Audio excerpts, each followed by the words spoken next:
Okay, so what if the Bible isn't just a collection of nice stories and moral lessons? What if it's actually a single, epic story about a cosmic turf war? Well, we're about to jump into the work of scholar Dr. Michael Heiser and try to see the Bible through the eyes of its ancient authors.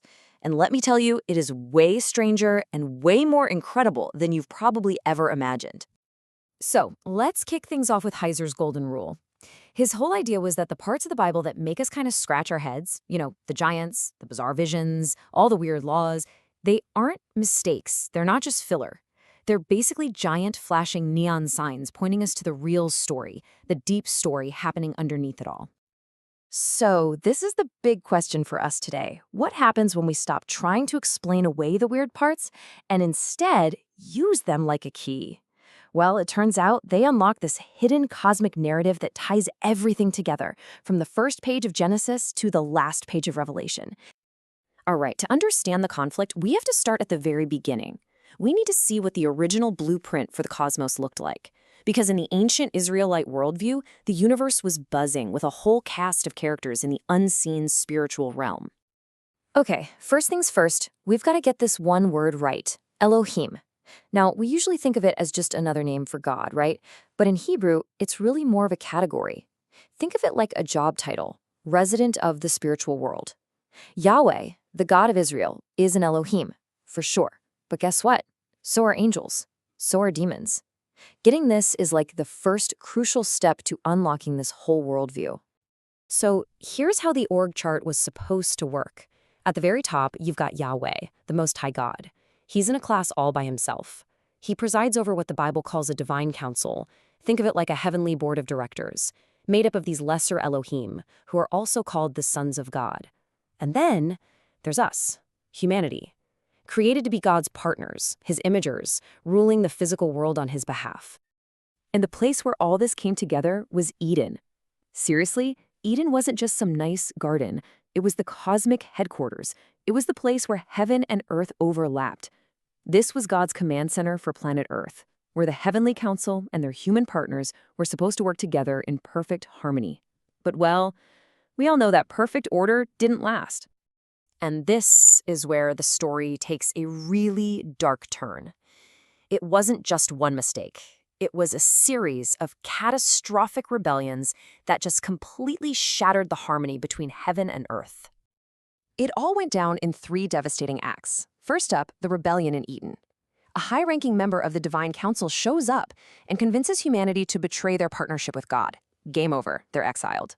Second, you have the truly bizarre story back in Genesis 6, where some of these sons of God go totally rogue. They leave their posts, come down to earth, and have kids with human women, creating these giant hybrid creatures, the Nephilim.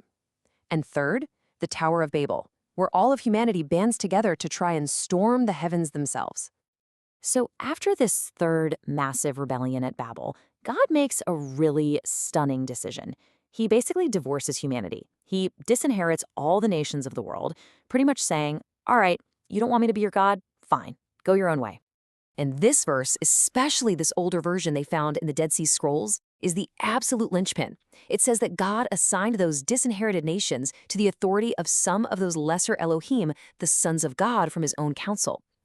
Now here's the problem. These spiritual guardians became corrupt. They started wanting worship for themselves. They became the pagan gods of the ancient world. So this sets up the central conflict for the entire Old Testament. The world is now divided. It's a cosmic turf war. On one side, you have Yahweh. He starts over. He calls one man, Abraham, to create a new family just for himself. That's Israel. On the other side, you have the rest of the world, the 70 disinherited nations, which are now enemy-occupied territory ruled by hostile, rebellious Elohim. But God wasn't just giving up on his world. No way. He had a long-term plan to take it all back. This wasn't a retreat. It was a strategic regrouping for a full-scale invasion. And the masterstroke of this divine counteroffensive was the incarnation. The plan was for Yahweh himself to become human and be born deep behind enemy lines, right in the middle of territory controlled by these hostile powers. This wasn't just a religious mission, it was a military one. And when you see it this way, Jesus' entire ministry just looks different. The Transfiguration, Well, that happens on Mount Hermon, which, according to ancient tradition, was the exact spot where those renegade sons of God came down in Genesis 6. It's basically a declaration of war on their home turf. His exorcisms, they're not just healings, they're battlefield extractions, liberating human lives from enemy control. And the cross? That wasn't a defeat. That was the D-Day of this cosmic war. You know, the Apostle Paul tells us straight up that the spiritual rulers of this age were completely clueless. They thought crucifying Jesus was their ultimate victory. They had no idea they were being played. His death and resurrection was the very act that would disarm them and seal their doom for good. So, the decisive battle was won on the cross.